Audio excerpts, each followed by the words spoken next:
فليتقدم بين الصفين محتسبا.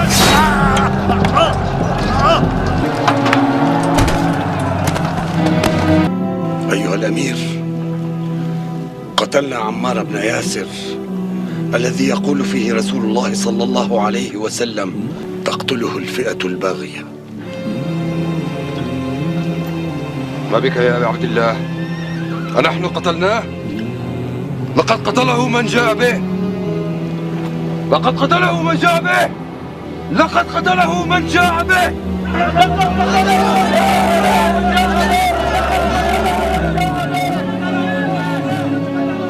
إن صح تأويل معاوية كان رسول الله صلى الله عليه وسلم هو قاتل حمزة، لأنه أخرجه معه لقتال المشركين يوم أحد. عمار بن یاسر رضی اللہ عنہ کو رسول اللہ صلی اللہ علیہ وسلم نے فرمایا تھا کہ تمہیں ایک باغی گروہ قتل کرے گا. یہ حدیث بالکل صحیح ہے، بخاری میں، صحیح بخاری. تقتل الفئۃ الباغیہ، متواتر حدیث ہے. سیدنا عمار رضی اللہ عنہ کو باغی گروہ قتل کرے گا. آگے لکھا ہے کہ وہ حضرت امیر معاویہ رضی اللہ کے گروہ کی طرف سے قتل ہوئے. نہیں، حضرت امیر معاویہ کے گروہ کی طرح یہ غلط ہے. سیدنا علی رضی اللہ تعالیٰ عنہ کے فوج میں وہ موجود تھے، ان کے گروہ میں، ان کے لشکر میں موجود تھے، اور قتل کرنے والے جو تھے وہ سامنے والے شامی لشکر میں تھے. اور قتل کرنے والا جو تھا ابو الغادیہ تھا. ابو الغادیہ شامی امیر معاویہ رضی اللہ کے لشکر میں تھا. ابو الغادیہ، تو ابو الغادیہ جو ہے، اچھا، تو اب یہ باغی والا جو ہے ہم فتویٰ نہیں لگاتے ہیں بھائی. اس مسئلے میں یہ ہے کہ صحابہ کرام دونوں طرف صحابہ کرام تھے، مسئلہ اجتہادی تھا. اجتہادی خطا کی وجہ سے جو ہے وہ یہ کہہ سکتے ہیں کہ بھائی سیدنا علی رضی اللہ تعالیٰ کا گروہ جو ہے وہ اقرب الی الحق ہے، وہ حق پر ہے. دوسرا جو گروہ ہے، اگر کوئی اس کو باغی کسی نے کہا بھی نا تو وہ خطا اجتہادی کے معنی میں، یعنی باغی جو ہے وہ کافر نہیں ہوتا ہے. مسلمان باغی مسلمان بھی ہو سکتا ہے. قرآن کی آیت ہے وَإِن طَائِفَتَانِ مِنَ الْمُؤْمِنِينَ اقْتَتَلُوا فَأَصْلِحُوا بَيْنَهُمَا. مومنوں کی دو جماعتیں، تو ہم پھر بھی سیدنا معاویہ رضی اللہ تعالیٰ عنہ یا ان کی جماعت کو باغی نہیں کہتے. لیکن یہ بات بالکل صحیح ہے کہ سیدنا عمار رضی اللہ تعالیٰ عنہ کو باغی جماعت قتل کرنے والی حدیث بالکل صحیح ہے. نبی کریم صلی اللہ علیہ وسلم کا فرمان گرامی سید ابو سعید خدری رضی اللہ تعالیٰ بیان کرتے ہیں. آپ نے فرمایا وَيْحَ عمار تقتل الفئۃ الباغیہ یدعوہم الی الجنہ ویدعونہ الی النار. عمار کی کیا بات ہے، ایک باغی گروہ ان کو شہید کر دے گا اور وہ اس باغی گروہ کو جنت کی طرف بلاتے ہوں گے، اور وہ باغی گروہ ان کو جہنم کی طرف بلائے گا. یہ نبی کریم صلی اللہ علیہ وسلم کا فرمان ہے، اور اس پر ہمارا ایمان ہے کہ یہ صحیح روایت ہے. صحیح بخاری میں 447 اور صحیح مسلم میں 2915 نمبر. السلام علیکم ورحمۃ اللہ. بات یہ جی کہ ریکارڈنگ میری پہلے تھی امن پوری اسلامک سینٹر سے. بعد میں نے ایک خطبہ جمعہ کے اندر پر مجمع میں یہ بات کہی تھی کہ سیدنا عمار کے جو قاتل ہیں ابو الغادیہ ہیں، ٹھیک ہے، رضی اللہ تعالیٰ عنہ. تو اس پہ کیا مسئلہ ہے جی؟ ایک انسان اس کی تحقیق نہیں ہے، اس کو کوئی مسئلہ ہے، بعد میں اس کو ایک بات سمجھ آ گئی پہ بانگے تو حل اللہ اعلان بات کر دی. کیا ہم غلطی نہیں کر سکتے؟ کیا ہم ایک بات سے رجوع نہیں کر سکتے حق کی طرف؟ یہی کہا نا کہ صحابی رسول نے ان کو شہید کیا تھا. تو اس میں کیا مسئلہ ہے جی؟ اور ہم حق بات معلوم ہونے کے بعد بے بانگے دو حل ایک بات کر. اصلاح کے لیے آپ کے پاس علم ہونا ضروری ہے. ہمارے لوگ جذبات کی بنیاد پر کسی کی اصلاح کی کوشش کرتے ہیں. وہ مولانا اسحاق صاحب رحمہ اللہ بڑی اچھی بات کرتے تھے کہ جسے بچپن سے یہ بتایا گیا کہ حضرت عمر نے فاطمہ کو شہید کیا، نعوذ باللہ، تو اس نے بڑے ہو کے حضرت عمر کو گالی ہی نکالنی ہے نا. اگر آپ واقعی حضرت عمر کے ساتھ مخلص ہیں اور چاہتے ہیں کہ لوگ ان کی توہین نہ کریں، تو پہلے شیعہ کے سامنے یہ مقدمہ رکھیں کہ آپ کو ایک جھوٹی بات کا اسیر بنا کے یہ فرقہ واریت پھیلائی گئی ہے. میں نے اس کے اوپر ویڈیو بھی ریکارڈ کروائی ہے.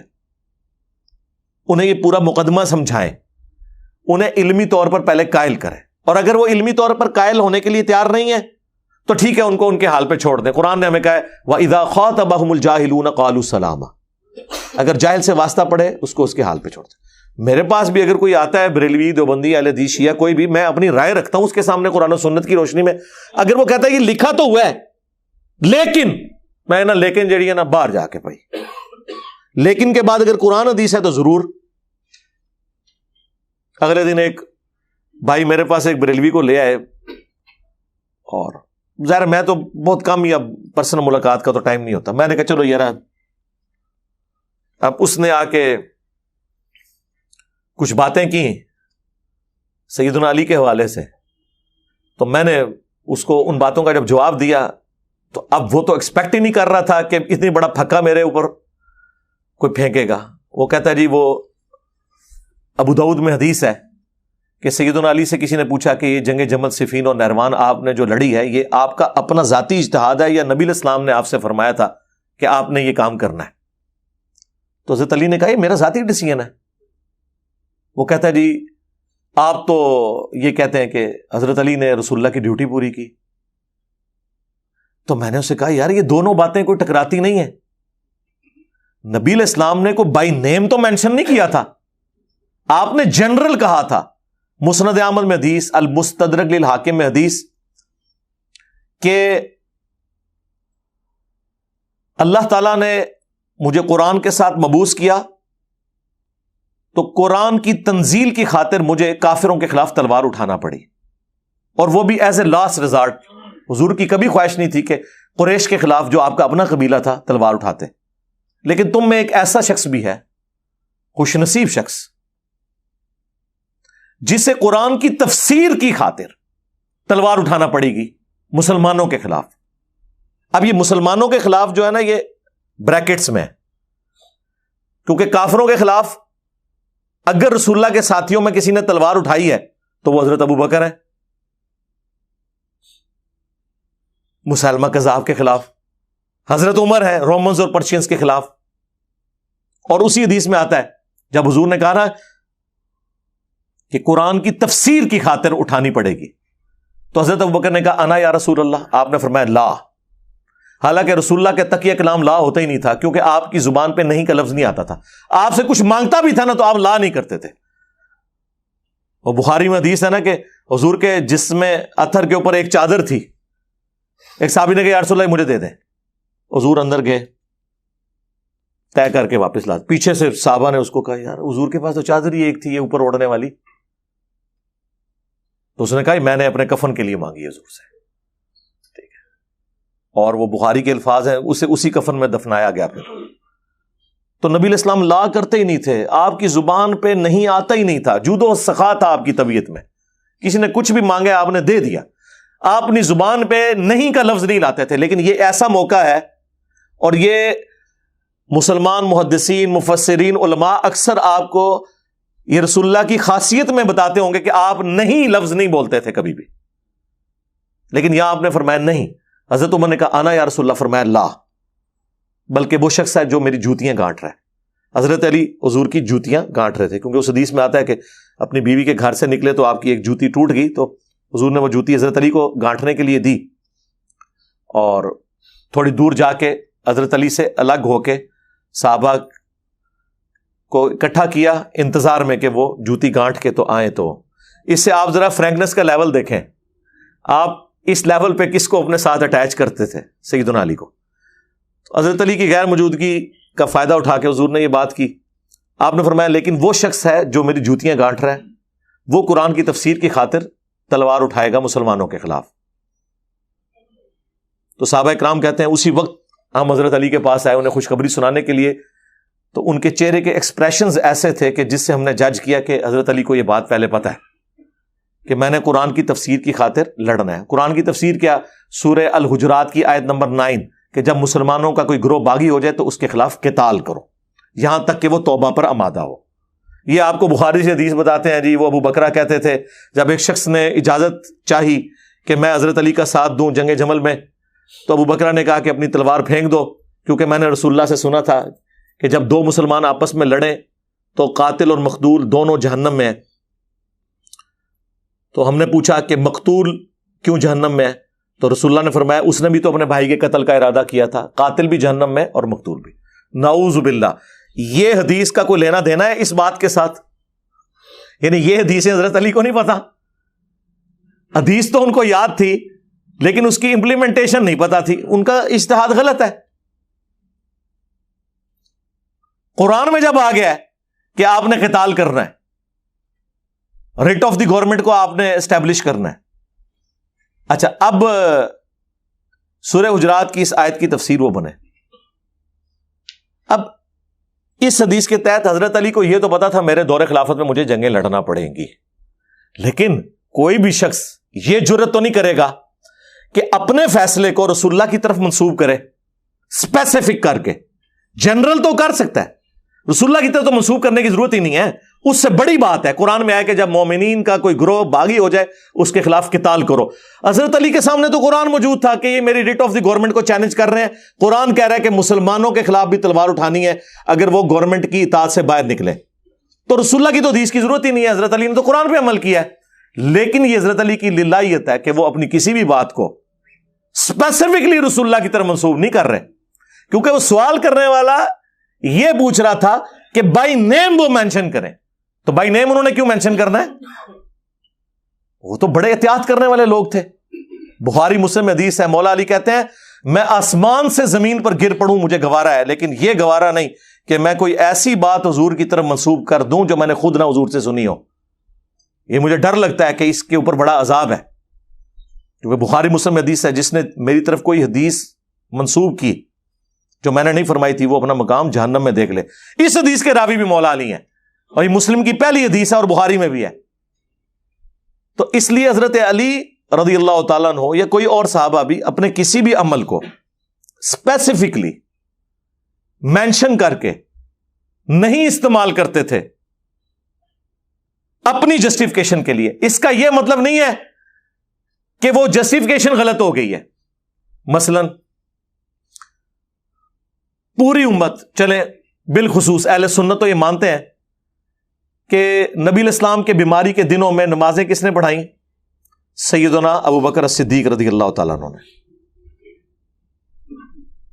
اور ہم کہتے ہیں نبی الاسلام نے حضرت ابو بکر کو اپنے مصلی پہ کھڑا کیا، یہ اس بات کا ثبوت ہے کہ وہ میرے خلیفہ ہیں، میرے بعد کہتے ہیں نا ہم لوگ۔ تو یہ بات حضرت ابو بکر کو تو کوئی نہیں پتا، کسی حدیث کے اندر حضرت ابو بکر نے کہا ہے، اس حدیث کو کہیں انہوں نے یوز کیا ہے؟ وہ غامدی صاحب بھی ان کو پتہ نہیں شیطان نے کہانی کرائی، وہ کہتے ہیں جی عمار کو باغی جماعت قتل کرے گی، تو حضرت علی نے یہ حدیث کیوں نہیں کوٹ کی حضرت معاویہ کو؟ بھی کی ہے کوٹ۔ آپ کو اگر حدیث کا نالج نہیں ہے تو آپ باہر نکلیں، کوٹ کی ہے۔ حضرت معاویہ کو خود بھی پتا تھی، وہ پھر ٹاپک اور طرف چلا جائے گا۔ کوٹ نہ بھی کریں تب بھی کوئی فرق نہیں پڑتا۔ کیا حضرت ابو بکر نے کوٹ کی ہے کہ میں مصلی پہ کھڑا ہوں لہذا میں خلیفۃ الرسول ہوں؟ بخاری مسلم میں تو ملتا ہے سقیفہ بنی ساعدہ میں حضرت عمر کا ہاتھ پکڑا اور ابو عبیدہ کا ہاتھ پکڑا حضرت ابو بکر نے جو خطبہ دیا وہاں پہ، جب وہ سعد ابن عبادہ نے وہ انصار کو جمع کیا تھا، وہ خود خلیفہ بننا چاہتے تھے، اور کہا کہ یہ دو بندے ہیں جن سے نبی علیہ السلام راضی تھے، تم ان دونوں میں سے ایک اپنا خلیفہ چن لو، عمر اور ابو عبیدہ میں سے۔ اور اس پہ حضرت عمر کہتے ہیں کہ میرے تلوار سے 2 ٹکڑے کر دیے جائیں، مجھے یہ گوارا ہے، لیکن مجھے یہ گوارا نہیں تھا کہ کسی ایسی مجلس میں جس میں حضرت ابو بکر موجود ہوں لوگ میرے ہاتھ پہ بیعت کریں۔ تو حضرت عمر نے فوراً ان کا ہاتھ چھٹک دیا، انہوں نے کہا نہیں، آپ کو ہم خلیفہ چنیں گے۔ تو حضرت ابو بکر نے حضور کی حدیث کے خلاف کیوں عمل کیا؟ حضور نے تو مصلی پہ کھڑا کیا تھا، ان کو چاہیے تھا کہ لوگوں دیکھو میں مصلی پہ نمازیں پڑھاتا رہا ہوں، اس سے میں خلیفہ ثابت ہوتا ہوں، لہٰذا مجھے خلیفہ چن لو۔ یار وہ اللہ والے لوگ تھے، وہ کبھی بھی جب تک حضور بائی نیم کوئی چیز مینشن نہ کریں اس کو اپنے حق میں کبھی یوز نہیں کرتے تھے۔ آپ تو جو چیزیں نہیں ہیں وہ مس یوز کرتے ہیں، اور صحابہ کرام اتنے للہیت والے تھے کہ جو چیزیں مینشن ہوتی تھیں وہ بھی جب تک بائی نیم نہ ہو اپنے حق میں یوز نہیں کرتے تھے۔ مسلم شریف میں حدیث ہے، اما عائشہ سے کوئی پوچھتا ہے بتائیں اگر نبی علیہ السلام اپنا خلیفہ کسی کو بناتے تو کس سے بناتے؟ تو سیدہ عائشہ کہتی ہیں کہ میرا خیال ہے کہ میرے باپ کو بنا کے جاتے۔ تو کسی نے نہیں ان سے سنی نے کھڑے ہو کے کہا کہ حضرت آپ بھی خیال ہی ظاہر کر رہی ہیں، وہ تو مصلی پہ کھڑا کیا، آپ کو نہیں پتا؟ حضرت عائشہ کو کیوں نہیں پتا؟ بخاری مسلم میں ہی ہے کہ جب مصلی پہ کھڑا کرنے کے لیے کہا تو حضرت عائشہ نے کہا یا رسول اللہ میرے باپ کو مصلی پہ کھڑا نہ کریں، وہ بڑے کمزور دل والے ہیں، جب آپ کے مصلی پہ کھڑے ہوں گے تو ان پہ رکت طاری ہو جائے گی کہ آج ایسا دن آیا کہ مجھے حضور کی جگہ نمازیں پڑھانی پڑ رہی ہیں، تو وہ یہ برداشت نہیں کر سکیں گے ہم، تو آپ کسی اور کی ڈیوٹی لگا دیں۔ تو ہم عائشہ کو تو پتا تھا کہ میرے باپ کو مصلی پہ کھڑا کیا۔ حضور اتنے ناراض ہوئے، آپ نے فرمایا تم یوسف والیاں ہو، میری بیوی ہو، تم یوسف والیاں ہو، جس طرح یوسف کو ان عورتوں نے تکلیف دی تھی تم مجھے تکلیف دے رہی ہو، ابو بکر کو نمازیں پڑھائے۔ اب اتنا جب ایمفسائز موجود تھا تو ہم عائشہ کہتی نا، ان کا نہیں، میرا خیال ہے حضرت ابو بکر کو بناتے، ان کا ابو بکر کے علاوہ اگر کسی کو بناتے۔ دوسرے نمبر پہ حضرت عمر کا ذکر کیا اور تیسرے نمبر پہ ابو عبیدہ کا۔ بخاری میں حدیث ہے، اما عائشہ سے آ کے لوگ کہتے ہیں کہ لوگ چیمہ گوئیاں کر رہے ہیں کہ رسول اللہ نے حضرت علی کے لیے کوئی وصیت فرمائی تھی خلافت کے حوالے سے، تو اما عائشہ کہتی ہیں کہ رسول اللہ کی وفات میری گود میں ہوئی ہے، نبی علیہ السلام نے کسی کے لیے کوئی ایسی وصیت نہیں فرمائی۔ اب وہ بڑا اچھا موقع تھا، اما عائشہ کہتی ہیں کہ نہیں، وصیت میرے باپ کے لیے ہوئی ہے۔ وہ تو ہم بعد میں ضربیں تقسیمیں لگاتے ہیں نا، کہ بخاری کی حدیث ہے کہ نبی علیہ السلام اپنے بیماری کے دنوں میں کہتے تھے اے عائشہ میری خواہش ہے کہ میں تیرے بھائی عبد الرحمن کو اور تیرے والد ابو بکر کو بلاؤں اور میں ان کے لیے وصیت کر دوں، مجھے خطرہ ہے کہ میرے بعد کوئی مانگنے والا مانگے گا، لیکن پھر میں نے اس ارادے کو ترک کر دیا کیونکہ مجھے پتا ہے کہ اللہ اور میری امت ابو بکر کے علاوہ کسی پہ راضی نہیں ہوگی۔ وہاں پہ حضرت ابو بکر کا نام بھی ہے، لیکن یہ نہیں مینشن کہ یہ کس واقعے کی طرف اشارہ ہے، وہ خلافت کی طرف اشارہ تھا۔ ہم اس کو کوٹ کرتے ہیں صحیح بخاری کی حدیث کو حضرت ابو بکر کی خلافت کے حق میں، لیکن اس حدیث کو حضرت ابو بکر نے کبھی اپنے خلافت کے حق میں کوٹ نہیں کیا۔ یہ پھکی میں دے رہا ہوں گامدی صاحب کو، ٹھیک ہے نا، کیونکہ ہمارے ساتھ جس کی ٹکر ہوگی نا علمی دلائل میں، پھر ہم اس کو ہر میدان میں اس کو شیشہ دکھائیں گے کہ تم لوگ جو ہے وہ، اب میں وہ یہ نہیں کہتا کہ منافقت کے اوپر کھڑے ہو، دو مختلف جگہ تمہارا کرائٹیریا مختلف ہوتا ہے۔ تو اس حدیث کو نہ حضرت ابو بکر نے کبھی یوز کیا، نہ اما عائشہ نے کبھی یوز کیا کہ تو حضور ہم انہوں یاد آ گیا حضور کہنے ہوندے سن۔ حالانکہ میرا عقیدہ یہی ہے علا وجہ بصیرت، مولانا اسحاق صاحب بھی اسی عقیدے کو مانتے تھے کہ یہ خلافت کی وصیت کی طرف اشارہ تھا۔ ظاہر ہے رسول اللہ بادشاہ نہیں تھے، مولا علی ان کے بچوں کی جگہ تھے، نبی علیہ السلام نے کبھی بھی اپنے بیٹے کو خلیفہ نہیں بنانا تھا کیونکہ ختم نبوت ہو چکی ہے۔ ہاں ختم نبوت نہ ہوئی ہوتی نا تو حضرت علی کو سکسیسر وہ نامزد کرتے، کیونکہ انبیاء کے بیٹے انبیاء کے سکسیسر ہوا کرتے تھے، لیکن ختم نبوت کو انشور کیا۔ بخاری مسلم دونوں میں حدیث ہے، جب غزوہ تبوک پہلا اور آخری موقع تھا کہ حضرت علی اس جنگ میں نہیں تھے، انہوں نے رونا شروع کر دیا، یا رسول اللہ میں آپ کے ساتھ جاؤں گا، اس طرح آپ کو نہیں چھوڑ سکتا۔ تو حضور نے ان کی دلجوئی کے لیے فرمایا کہ میں تمہیں عورتوں اور بچوں کے اوپر اپنا خلیفہ حکمران کے طور پر مدینہ شریف میں چھوڑ کے جا رہا ہوں، کیا تم اس بات پہ راضی نہیں ہو کہ تمہاری میرے ساتھ وہی نسبت ہے جو ہارون کی موسیٰ کے ساتھ، مگر میرے بعد کوئی نبی نہیں۔ ہائے ہائے ہائے، ہارون کے ساتھ موسیٰ والی نسبت، دونوں پیغمبر تھے، اور موسیٰ علیہ السلام کا حضرت ہارون سے بڑھ کر کوئی ساتھی نہیں تھا، اور نبی علیہ السلام نے اس لیول کا ساتھی حضرت علی کو کہا، بخاری مسلم دونوں میں، کیونکہ جب کوہ طور پر موسیٰ علیہ السلام گئے تھے اپنی جگہ حضرت علی کو۔ اس سے جو شیعہ نے رزلٹ نکالا نا خلافت والا، وہ بھی غلط ہے۔ اس کی وجہ یہ ہے کہ حضرت ہارون علیہ السلام حضرت موسیٰ علیہ السلام سے پہلے ہی فوت ہو گئے تھے۔ حضرت ہارون سکسیسر نہیں حضرت موسیٰ کے بنے، جوشع ابن نون بنے ہیں، کیونکہ حضرت موسیٰ تو زندہ تھے اور حضرت ہارون فوت ہو گئے، وہ بڑے بھائی تھے ان کے۔ دوسری طرف سنیوں کو بھی پھکی مل گئی کہ رسول اللہ کے سب سے قریبی، سب سے بڑے مددگار، یہ تو قرآن میں آیا نا کہ حضرت موسیٰ نے دعا مانگ کے ہارون کو لیا تھا۔ اس لیول کا رسول اللہ کا کوئی ساتھی تھا تو صرف ایک تھا، علی بن ابی طالب رضی اللہ تعالیٰ عنہ علیہ السلام، اور دوسرا فرمایا مگر میرے بعد کوئی نبی نہیں، یعنی ختم نبوت ہو گئی ہے۔ تو یہ حدیث واضح اشارہ ہے کہ اگر رسول اللہ کے بعد کوئی نبی ہوتا تو مولا علی ہوتے ہیں، کیونکہ ہارون اور موسیٰ دونوں پیغمبر، محمد اور علی، یہاں پہ بھی علی نے پیغمبر ہونا تھا لیکن ختم نبوت ہوگی. لہذا یہ حدیث ختم نبوت کے اوپر بھی پیرا دیتی ہے کہ یہ غلام احمد قادیانی دجال نے اور اس کے ماننے والوں نے جو جھوٹی نبوت کلیم کی ہے، تو ہم پوچھتے ہیں کہ اگر امتی نبی کوئی سٹیٹس تھا تو اس امت میں اگر کسی شخص کو حاصل ہو سکتا تھا تو مولا علی تھے. وہاں حضور کہہ دیتے نا کہ میرے بعد کوئی نبی نہیں مگر امتی نبی ہوں گے اور علی امتی نبی ہے. تو سرکار اگر علی امتی نبی نہیں ہے تو غلام احمد قادیانی دجال تے شاہی کوئی نہیں ہے. غلام احمد قادیانی دجال زندہ بھی ہو جائے نا اور آپ اس سے پوچھے کہ تو اپنے آپ کو حضرت علی سے افضل مانتا ہے، وہ بھی جرت نہیں کرے گا. وہ جو اس کی بکواسیات ہے نا، وہ زومانی جملے جس طریقے سے بولتا ہے، ادروائز یہ نہیں کہ وہ حضرت حسین یا حضرت علی رضی اللہ تعالیٰ عنہ علیہ السلام سے اپنے آپ کو افضل مانتا ہوگا. باقی گستاخیاں تو اس نے کی ہیں حضرت حسین کی بھی، انڈائریکٹلی کی ہیں، لیکن وہ گستاخی ہوتی ہے اس طرح کی مثال بیان کرنا بھی. تو جب حضرت علی امتی نبی نہیں ہے تو اور کوئی شخص کیسے امتی نبی ہونے کا دعویٰ کر سکتا ہے؟ تو یہ میں نے ساری باتیں اس لیے کی کہ غامدی صاحب کا یہ کہنا کہ یہ جو حدیث بخاری اور مسلم کی یہ فراڈ ہے، حالانکہ یہ حدیث متواتر ہے اور محدثین نے اس حدیث کے دفاع کے اوپر کتابیں لکھی ہیں. چند گنتی کی احادیث ہیں جو متواتر ہیں، جو کثرت سے صحابہ نے روایت کی ہیں. 20 سے زیادہ اصحاب نے یہ حدیث روایت کی ہوئی ہے، جو بخاری میں 2812 ہے اور 447 اور مسلم میں 7320 سے لے کے 7324 تک.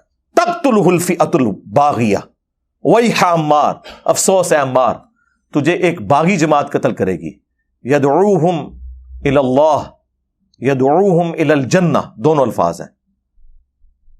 تم تو انہیں اللہ اور جنت کی طرف بلا رہے ہوگے.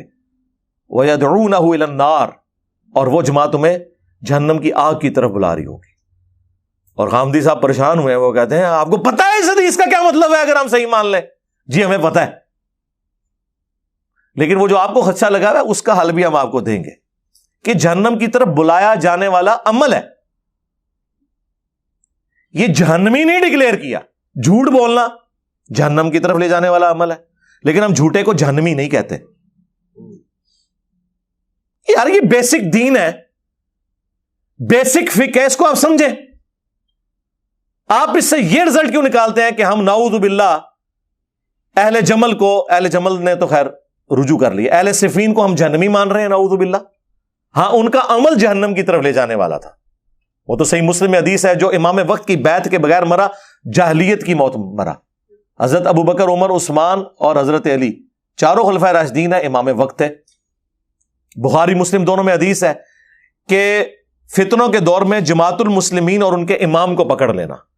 تو جب فتنے کا دور ہے تو جماعت المسلمین کے امام حضرت ابو بکر، عمر، عثمان اور علی. فتنوں کا دور تو حضرت ابو بکر سے شروع ہو گیا نا، جب حضور کی وفات کے بعد ہزاروں لوگ مرتد ہو گئے ہیں، منکرین زکوٰۃ، مسلمہ کذاب اور سب لوگ عرب کے قبائل مرتد ہو گئے، تو فتنے تو شروع ہو گئے. اسی کے بارے میں تو حدیث تھی ترمذی، ابو داؤد کے اندر کہ تم میرے بعد بہت اختلاف دیکھو گے. اس وقت علیکم بسنتی وسنت الخلفاء الراشدین المہدیین، میری سنت کو اور میرے خلفائے راشدین کی سنت کو داڑھوں سے مضبوطی سے پکڑ لینا، اور دین میں نئی نئی بدعتوں سے بچنا. تمام بدعتیں گمراہیاں ہیں اور تمام گمراہیاں جہنم میں لے جانے والی ہیں. یہ ہے ہی خلفائے راشدین کے مخالفین کے بارے میں تھی. لیکن دیکھ لیں پہلے خلیفہ کے مخالفین کہتے ہیں جی مرتد، یعنی جو مسلمہ کذاب کے ساتھ اور منکرین زکوٰۃ. دوسرے خلیفہ کے مخالفین کہتے ہیں جی کافر، رومنز اور پرشینز. تیسرے خلیفہ کے مخالفین کہتے ہیں جی بلوائی، خارجی، حالانکہ خارجی ہے ہی نہیں تھے اس زمانے میں، خارجی تو بعد میں آئے ہیں. چوتھے خلیفہ کے مخالفین رضی اللہ عنہ. اب وہ حدیث کدھر گئی؟ ایٹ لیسٹ یہ تو کہو کہ پولیٹیکلی وہ باغی تھے، دین سے باغی نہیں، پولیٹیکلی. اتنی جرت تو کرو. تو مولا علی علیہ السلام کبھی بھی اسپیسیفکلی، ایون صحیح مسلم میں آتا ہے، عمار بن یاسر سے کسی نے پوچھا کہ آپ جو حضرت علی کا ساتھ دے رہے ہیں جنگ جمل میں اور صفین میں، کیا رسول اللہ نے آپ سے کوئی عہد لیا تھا؟ انہوں نے فرمایا نبی علیہ السلام نے ہم سے کوئی عہد اس حوالے سے نہیں لیا تھا کہ ہم نے اس جنگ میں یوں یوں کرنا ہے. البتہ یہ ضرور ہے کہ 12 منافقین کے نام تھے جو نبی علیہ السلام نے حذیفہ ابن یمان کو بتائے تھے, ہمیں وہ نہیں معلوم. اب ظاہر ہے حضرت عمار کو نہیں پتا تو لوگ مجھ سے آ کے پوچھے ہوتے میں تو انہوں کی تو دساں. ہاں یہ ضرور ہے صحیح بخاری میں کہ عمار کی زبان کو اللہ تعالیٰ نے شیطان سے محفوظ کر دیا. ہاں عمار کو اللہ کے محبوب صلی اللہ علیہ وآلہ وسلم اسپیشل پروٹوکول دیتے تھے کیونکہ ان کے والدین اسلام کے پہلے شہداء ہیں, سیدنا یاسر اور سیدہ سمیہ علیہم السلام ورضی اللہ عنہما. آپ کو یہ تو بتاتے ہیں یاسر اور سمیہ کو شہید کیا ابو جہل نے, لیکن ان کے بیٹے کو عمار ابن یاسر کو کس نے شہید کیا؟ نہیں, وہ نہیں آپ کو بتائیں گے. کیوں؟ کیونکہ پھر لوگ آپ سے پوچھیں گے کہ کس رضی اللہ عنہ نے کس رضی اللہ عنہ کے کہنے پر عمار رضی اللہ عنہ کو شہید کیا, یہ نہیں آپ کو بتائیں گے. تو سرکار مسند احمد میں موجود ہے, ابو الغادیہ سے شہید ہوئے, اصحاب شجرہ کے صحابی تھے, پوری زندگی وہ روتے تھے کہ مجھ سے عمار کا قتل ہو گیا. مسند احمد میں ہی ہے, عمر بن عاص گھبرائے ہوئے آئے اور حضرت معاویہ سے کہا کہ دیکھو عمار قتل ہو گیا, اور رسول اللہ نے فرمایا تھا صلی اللہ علیہ وآلہ وسلم عمار کو باغی جماعت قتل کرے گی. تو انہوں نے کہا تم اونٹ کی طرح اپنے پیشاب میں پھسل رہے ہو, لوگوں کو خود یہ بات بتا رہے ہو, یہ بات نہ بتاؤ, ہم نے قتل کیا ہے, اس کو تو علی اس کے ساتھیوں نے قتل کر دیا کہ لا کے ہمارے نیزوں کے آگے پھینک دیا. اندازہ کرو, ایتھو کان پھڑیا جا کے, کان بھی نہیں کوئی اور شاہی پڑی. حضرت علی تک جب یہ بات پہنچی تو انہوں نے فرمایا کہ اچھا پھر اس کا مطلب ہے کہ کیا نعوذ باللہ حضرت حمزہ کے قاتل رسول اللہ تھے کہ نہ عہد میں لے کے آتے اور نہ حمزہ شہید ہوتا. یہ پکی دی مولا علی نے. اور دیکھیں یہ فرضی بات کرنا بھی کوئی رسول اللہ کی توہین نہیں ہے, سمجھانے کے لیے موٹے دماغ والے بندوں کو ایسے جملے بولنے پڑتے ہیں, ورنہ اگر آپ ایبسولوٹلی یہ جملہ سنیں تو لوگ تو کہیں گے گستاخی ہے کہ بھی کیا حمزہ کو حضور نے قتل کیا تھا کہ وہ ساتھ, وہ کہیں گے یار یہ کیا بات ہے. لیکن حضرت علی نے سمجھانے کے لیے بات کی تو سرکار پتا تھا سب کچھ. عبداللہ بن عمر بن عاص جو عمر بن عاص کے بیٹے ہیں, مسند احمد میں آتا ہے کہ عمار کا کٹا ہوا سر لا کے حضرت معاویہ کے سامنے رکھا گیا اور وہ حضرت معاویہ سے ڈیمانڈ کر رہے تھے اس کے اگینسٹ کہ آپ ہمیں دولت دیں کہ ہم نے یہ کارنامہ کیا ہے. آپ کہہ رہے ہیں معاویہ کو پتہ ہی نہیں چلا. تو عبداللہ بن عمر بن عاص وہاں کھڑے تھے, انہوں نے کہا بہتر ہے کہ اپنے ساتھی کے حق میں دستبردار ہو جاؤ. تم جو فخریہ کہہ رہے ہو نا میں نے مارا, دوسرا کہہ رہا ہے میں نے مارا, بہتر یہ ہے کہ ایک دوسرے پہ پھینک دو, کیونکہ میں نے رسول اللہ سے سنا تھا کہ عمار کا قاتل اور مال لوٹنے والا جہنم کی آگ میں ہے. ہاں یہاں پہ اسپیسیفکلی ہے بات کہ عمار کو قتل کرنے والا اور مال لوٹنے والا جہنم کی آگ میں. اس میں ہی محدث اعظم سعودیہ شیخ ناصر الدین البانی نے رد کیا ہے ابن حجر اسقلانی کا. انہوں نے کہا یہ بڑی مشکل تعویل ہے جو تم کر رہے ہو کہ ابو الغادیہ اصحاب شجرہ میں سے ہے اور اسے وہ فضیلت کفایت کر جائے گی مسلم شریف کی کہ جن لوگوں نے درخت کے نیچے مجھ سے بیعت کی انہیں جہنم کی آگ نہیں چھوئے گی. وہ جنرل فضیلت ہے. جب اسپیسیفکلی نبی علیہ السلام فرما رہے ہیں کہ عمار کا قاتل اور مال لوٹنے والا جہنم کی آگ میں, تو ابو الغادیہ کی ہم کوئی اس کی طرف سے دفاع نہیں کر سکتے. یہ محدث اعظم سعودیہ شیخ ناصر الدین البانی تو وہ رافضی تھے یا انجینئر صاحب کی وہ ویڈیوز دیکھتے تھے. اللہ کے بندوں میری ویڈیو ریکارڈنگ سے 10 سال پہلے وہ فوت ہو گئے ہیں 1999 میں, لیکن محدث تھے, انہیں پتا تھا. شیخ زبیر علی زئی رحمہ اللہ, ان کی تو ویڈیو ریکارڈ میں نے کر لی تھی اس حدیث کے حوالے سے. عمار بن یاسر رضی اللہ عنہ کو رسول اللہ صلی اللہ علیہ وسلم نے فرمایا تھا کہ تمہیں ایک باغی گروہ قتل کرے گا. یہ حدیث بالکل صحیح ہے, بخاری میں صحیح بخاری. تقتل الفئۃ الباغیہ, متواتر حدیث ہے. سیدنا عمار رضی اللہ عنہ کو باغی گروہ قتل کرے گا. آگے لکھا ہے کہ وہ حضرت امیر معاویہ رضی اللہ کے گروہ کی طرف سے قتل ہوئے. حضرت علی نہیں, حضرت امیر معاویہ کے گروہ کی طرح, یہ غلط ہے. سیدنا علی رضی اللہ تعالیٰ عنہ کی فوج میں وہ موجود تھے, ان کے گروہ میں, ان کے لشکر میں موجود تھے, اور قتل کرنے والے جو تھے وہ سامنے والے شامی لشکر میں تھے, اور قتل کرنے والا جو تھا ابو الغادیہ تھا. ابو الغادیہ شامی امیر معاویہ رضی اللہ کے لشکر میں تھا ابو الغادیہ. تو ابو الغادیہ جو ہے, اچھا تو اب یہ باغی والا جو ہے ہم فتویٰ نہیں لگاتے ہیں بھائی. اس مسئلے میں یہ ہے کہ صحابہ کرام دونوں طرف صحابہ کرام تھے, مسئلہ اجتہادی تھا, اجتہادی خطا کی وجہ سے جو ہے وہ یہ کہہ سکتے ہیں کہ بھائی سیدنا علی رضی اللہ تعالیٰ کا گروہ جو ہے وہ اقرب الی الحق کے وہ حق پر ہے. دوسرا جو گروہ ہے اگر کوئی اس کو باغی کسی نے کہا بھی نا تو وہ خطا اجتہادی کے معنی میں، یعنی باغی جو ہے وہ کافر نہیں ہوتا ہے، مسلمان باغی مسلمان بھی ہو سکتا ہے. قرآن کی آیت ہے وَإِن طَائِفَتَانِ مِنَ الْمُؤْمِنِينَ اقْتَتَلُوا فَأَصْلِحُوا بَيْنَهُمَا. مومنوں کی دو جماعتیں، تو ہم پھر بھی سیدنا معاویہ رضی اللہ تعالیٰ عنہ یا ان کی جماعت کو باغی نہیں کہتے. لیکن یہ بات بالکل صحیح ہے کہ سیدنا عمار رضی اللہ تعالیٰ عنہ کو باغی جماعت قتل کرنے والی حدیث بالکل صحیح ہے. نبی کریم صلی اللہ علیہ وسلم کا فرمان گرامی سید ابو سعید خدری رضی اللہ تعالیٰ بیان کرتے ہیں، آپ نے فرمایا وَيْحَ عمار تقتل الفئۃ الباغیہ یدعوہم الی الجنہ ویدعونہ الی النار. عمار کی کیا بات ہے، ایک باغی گروہ ان کو شہید کر دے گا اور وہ اس باغی گروہ کو جنت کی طرف بلاتے ہوں گے اور وہ باغی گروہ ان کو جہنم کی طرف بلائے گا. یہ نبی کریم صلی اللہ علیہ وسلم کا فرمان ہے اور اس پر ہمارا ایمان ہے کہ یہ صحیح روایت ہے. صحیح بخاری میں 447 اور صحیح مسلم میں 2915 نمبر. السلام علیکم ورحمۃ اللہ. بات یہ جی کہ ایک ریکارڈنگ میری پہلے تھی امن پوری اسلامک سینٹر سے. بعد میں نے ایک خطبہ جمعہ کے اندر پر مجمع میں یہ بات کہی تھی کہ سیدنا عمار کے جو قاتل ہیں ابو الغادیہ ہیں، ٹھیک ہے، رضی اللہ تعالیٰ عنہ. تو اس پہ کیا مسئلہ ہے جی؟ ایک انسان اس کی تحقیق نہیں ہے، اس کو کوئی مسئلہ ہے، بعد میں اس کو ایک بات سمجھ آ گئی پہ بانگے دوحل اللہ اعلان بات کر دی. کیا ہم غلطی نہیں کر سکتے؟ کیا ہم ایک بات سے رجوع نہیں کر سکتے حق کی طرف؟ یہی کہا نا کہ صحابی رسول نے ان کو شہید کیا تھا. تو اس میں کیا مسئلہ ہے جی؟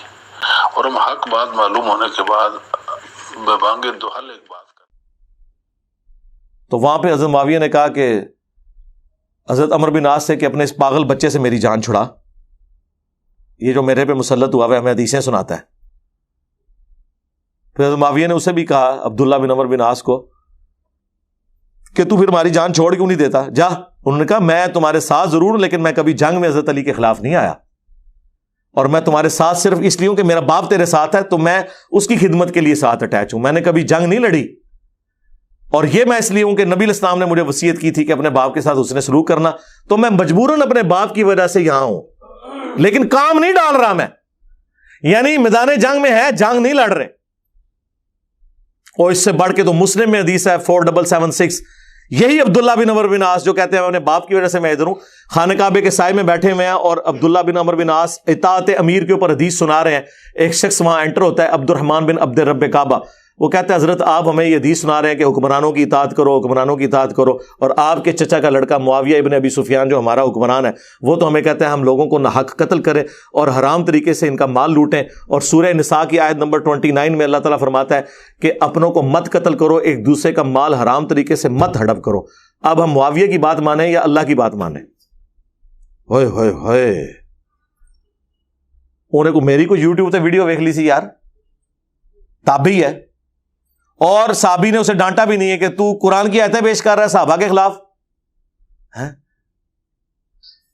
خاموش ہو گئے. پھر سر اٹھا کے کہا کہ معاویہ کی اطاعت کرو ان کاموں میں جس میں اللہ اور اس کے رسول کے مطابق چلائے، اور جس میں وہ اللہ کی نافرمانی کرے تم اس کی نافرمانی کرو. یہ مسلمان کا ایٹیچیوڈ ہے. بخاری مسلم دونوں میں حدیث ہے، مولا علی اس حدیث کے راوی ہیں کہ ایک سفر کے اوپر نبی علیہ السلام نے ایک انصاری کو امیر بنایا اور اس کو اپنے ماتحت لوگوں کے اوپر غصہ آیا تو اس نے کہا آگ کا ایک الاؤ جلاؤ بہت بڑا، اور جب وہ جل گیا تو اس نے کہا میں تمہارا امیر ہوں، میری اطاعت رسول اللہ کی اطاعت اور رسول اللہ کی اطاعت اللہ کی اطاعت ہے، میری نافرمانی رسول اللہ کی نافرمانی اور رسول اللہ کی نافرمانی اللہ کی نافرمانی ہے، لہذا میں تمہیں حکم دیتا ہوں آگ میں چھلانگ مارو. انہوں نے کہا اسی آگ سے بچنے کے لیے تو ہم رسول اللہ پر ایمان لائے تھے، تو ہمیں دوبارہ اسی آگ میں پھینک رہا ہے، ہم تیری یہ بات نہیں مانیں گے. وہ صرف حنفی ہیں جو امام حنیفہ کی بات بغیر دلیل کے مان لیتے ہیں. میں ہوں ایڈ کر لیں، چاہے تیرا مرتبہ تیرے گھوڑے کے قدموں کی خاک بھی امام حنیفہ سے افضل ہے ہمارے نزدیک، لیکن تیری تقلید نہیں ہم کریں گے. سرکار اس زمانے میں تو یہ کہانیاں نہیں ہوتی تھی نا، اس وقت تو اللہ رسول کی بات ہوتی تھی عز و جل و صلی اللہ علیہ وآلہ وسلم. واپسی پہ جب جھگڑا حضور کی بارگاہ میں پیش ہوا تو نبی علیہ السلام نے فرمایا کہ اگر تم اس آگ میں کودتے تو سیدھا جہنم کی آگ میں جا کے نکلتے. مخلوق کی اطاعت صرف معروف میں ہے، منکر میں نہیں. اللہ کی نافرمانی میں مخلوق کی اطاعت نہیں ہے. یہاں پہ بزرگ بابوں اور علماء کی اندھی تقلید کے اوپر آپ کو لگایا ہوا ہے. سرکار اگر صحابہ کرام کا یہ سٹیٹس ہے تو تھوڑے بابے تو شاہی کوئی نہیں, ہمارے مقابلے پہ نہیں, صحابہ کرام کے مقابلے پہ. تو یہ ایک کرائٹیریا تھا. لہٰذا آپ ذرا ذہن میں رکھیں کہ یہ ساری کی ساری باتیں جب کی جاتی ہیں تو اپنے ذہن کو کھولیں. آپ جان بوجھ کے ایک ایسا بیچ میں نہ کوئی ایسا پوائنٹ آف ویو لے کے آیا کریں کہ پھر ہمیں مجبوراً پھر زیادہ کھول کے باتیں بیان کرنی پڑیں. تو مجھے بڑا افسوس ہوا غامدی صاحب کے اس ایٹیچیوڈ کے اوپر, اور میں بڑا عرصہ اس حوالے سے خاموش رہا. مجھے کافی لوگوں نے کہا, میں نے کہا یار اب بات یہ ہے کہ اتنی غیر علمی جب کوئی بات کرے, چلے میں جہالیت لفظ نہیں استعمال کرتا, پھر وہ لوگ برا مناتے ہیں, تو پھر ان باتوں کا کیا جواب دے. آپ کا مختلف جگہ مختلف کرائٹیریا ہوتا ہے, کسی گراؤنڈ کے اوپر آپ کھڑے تو ہوں, پھر ہم بات تو اس کا جواب دیں گے جو قرآن و سنت بیان کرے, جو صرف اپنی رائے بیان کر رہا ہے, اپنی خواہشات کا نام یا اپنے نیریٹو کا نام اس نے دین رکھا ہوا ہے. خواہشات نہیں میں کہتا, بدگمانی نہیں کرتا, اس کی باتوں کو ہم کیا اس کو ریبٹل کریں. ہم پیش کرتے ہیں قرآن میں لکھا ہوا ہے, بخاری میں لکھا ہوا ہے, مسلم میں لکھا ہوا ہے. اب اس کے جواب میں کوئی صرف ایسے ایسے کر کے اپنی رائے بیان کر دے تو میں اس کا کیا جواب دوں یار. ہم نے تو وہ بیان کرنا ہے جو قرآن و سنت میں لکھا ہوا ہے. کیا قرآن و سنت میں نہیں لکھا ہوا اطیعوا اللہ و اطیعوا الرسول و اولی الامر منکم, اطاعت کرو اللہ کی اور اس کے رسول کی اور اپنے حکمران کی. ہاں تنازع ہو جائے تو اللہ اور اس کے رسول کی طرف پلٹاؤ گے, حکمران وقت کی اطاعت نہیں کرنی ہے. مسلم شریف میں حدیث ہے کہ جب ایک خلیفہ کی بیعت ہو جائے اور دوسرا اس کے خلاف کھڑا ہو جائے تو اسے قتل کر دو. اسی کے تحت مولا علی نے جنگ جمل صفین و نہروان لڑی ہیں. اور مسلم شریف کی اور بخاری میں بھی یہ حدیث موجود ہے کہ جو خلیفہ وقت کی بیعت کے بغیر مرا وہ جاہلیت کی موت مرا. اور بخاری مسلم میں حدیث کہ فتنوں کے دور میں جماعت المسلمین اور ان کے امام کو پکڑ لینا, یہ آج کی جماعت المسلمین نہیں, یہ امام سے مراد خلیفہ وقت ہے, اس کو آپ نے پکڑنا ہے. تو ہم نے مطلب قرآن و سنت کے دلائل کو دیکھنا ہے. اور میں آپ کو بتاؤں, جن لوگوں کو اپنی زندگی میں یہ بات اوائل میں نہیں سمجھ آئی نا, اینڈ پہ سمجھ آ گئی ہے. عبداللہ بن عمر کے بارے میں مجمع الزوائد میں اور المستدرک للحاکم میں آتا ہے, وہ عبداللہ بن عمر جو یزید کی بیعت توڑنے سے بھی روک رہے تھے, صحیح بخاری مسلم میں آیا. یہی جب اپنے موت کے وقت پہنچے ہیں تو کہتے ہیں مجھے پوری زندگی کسی بات کا غم نہیں ہے سوائے اس بات کے کہ میں نے حضرت علی کے ساتھ مل کر فقہ باغیہ کے خلاف قتال کیوں نہیں کیا. مجھے کسی نماز روزہ کوئی چیز میں نے نہیں چھوڑی سوائے اس. تو عبداللہ بن عمر کو 34 سال کے بعد جو بات سمجھ آئی, 74 ہجری میں جب بنو امیہ نے انہیں قتل کروایا, بخاری میں آتا ہے پاؤں میں زہر آلود نیزہ مروا کے, حضرت علی اور ان کے ساتھیوں کو حضرت علی کی زندگی میں سمجھ آ گئی تھی کہ یہ انجن دوسری پٹی کی طرف جانے لگا ہے, ہم نے اس انجن کو روکنا ہے. تو میرے بھائی یہ کتابوں کی دنیا ہے, قرآن و سنت کے دلائل کی دنیا ہے. ہم جو کچھ بھی پیش کر رہے ہیں دلائل کے ساتھ پیش کر رہے ہیں. ہمارا رد کسی نے کرنا ہے تاریخی روایتوں سے نہیں, قرآن و سنت سے کرے. اور اگر آپ تاریخی روایتوں سے کریں گے تو میں آپ کو بتا رہا ہوں, تاریخ میں اگر بنو امیہ کے حق میں 20 باتیں ہیں نا تو 100 باتیں ان کے خلاف ہیں. پھر اگر ہم تاریخ تبری میں آ گئے, تاریخ ابن کثیر میں آ گئے, تو جن لوگوں کا آپ دفاع کر رہے ہیں نا ان کی ثابت بھی ثابت نہیں ہوگی. دفاع تو چھوڑ دیں, ہم اس لیول پہ اترنا نہیں چاہتے. ہم کہتے ہیں ریجیکٹڈ. آپ ان باتوں پہ ہیں جو قرآن و سنت کے دلائل کی روشنی میں ثابت ہیں, ان کو آپ فالو کریں, قرآن و سنت کو فالو کریں. صلو علی محمد و آل محمد, اللہم صلی علی محمد و علی آل محمد و اصحاب محمد اجمعین الی یوم الدین.